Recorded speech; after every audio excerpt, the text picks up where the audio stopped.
Hi, I'm Brian Arnoff, chef and owner of CapMac. We're here today to make some bacon mac and cheese. Here are all my ingredients. We have a little flour and butter for our roux. We have a little cream for some richness, some red onion, panko breadcrumbs, Dijon, cheddar cheese, an egg, and of course, our bacon. So, we've already started rendering our bacon over here in the pot. You want to give it about 10 to 15 minutes to cook down, release some of its juices and its fat. And we're going to use that as the base of our mac and cheese to make the roux. So next we're going to add a little bit of butter.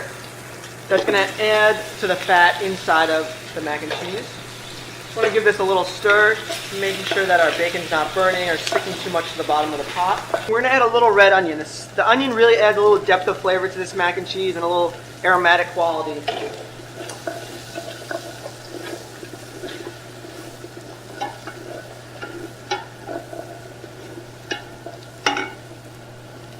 Next we're going to crack one egg. This is going to be the binder for our mac and cheese. We're going to just give this a little bit of a whisk here so that when we add it later, it incorporates beautifully. So our butter has thoroughly melted. Our bacon's starting to just crisp up slightly around the edges. We're going to give this about another minute here just to allow the bacon to cook a little further. Today we're working with cheddar cheese. This is just a classic yellow cheddar. It's aged about 1 year. It's very soft and is going to melt beautifully in this dish, and it's not going to compete too much with the bacon. The bacon that we have for you today is a thick cut hickory smoked bacon. We've chopped it up and it looks like it's all about rendered out. Before we add our flour, we're going to add a little Dijon mustard for a little seasoning. That adds a little tang and depth of flavor to the dish.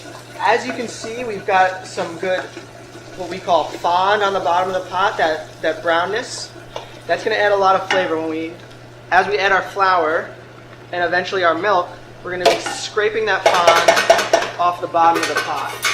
I'm going to change to a whisk here to incorporate our flour.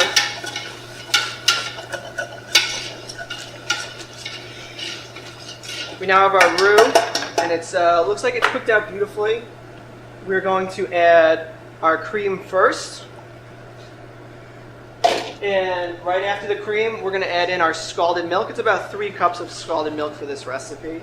We're going to give this a stir, and it's important you whisk this really vigorously to incorporate the roux, milk, and cream together. Otherwise, you will end up with lumps. And as we're stirring here, we're scraping the bottom of the pot again, incorporating all that flavor that's been produced by the bacon rendering. So next we're going to add our elbow macaroni. It's about a ½ pound that we par cooked for this recipe. We're going to dump that in and give that a little stir. As you can see, it's really coating the noodles beautifully. Before we add our cheese, I always like to season our mac and cheese. I have a little kosher salt here and a little bit of freshly ground black pepper. It's important that you stir that in. And then before you go any further, always make sure to taste your mac and cheese. I always keep a cup of tasting spoons right by wherever I'm cooking. The flavor of the sauce is great. We're going to incorporate the cheddar cheese now in 2 stages.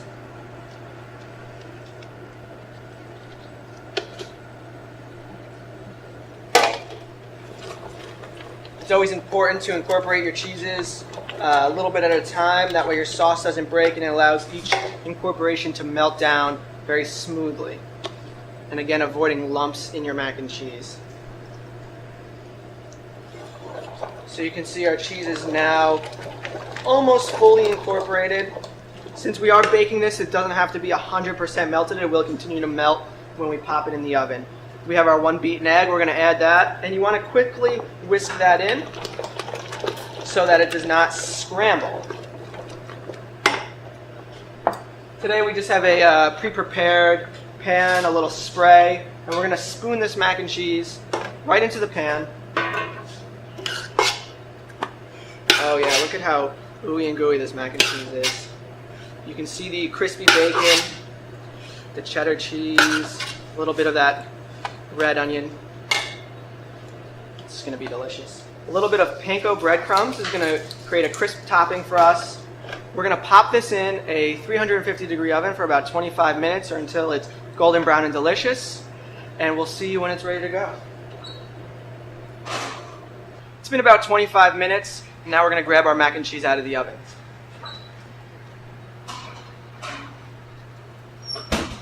As you can see, the crust is browned up beautifully. It's bubbling and looks really delicious.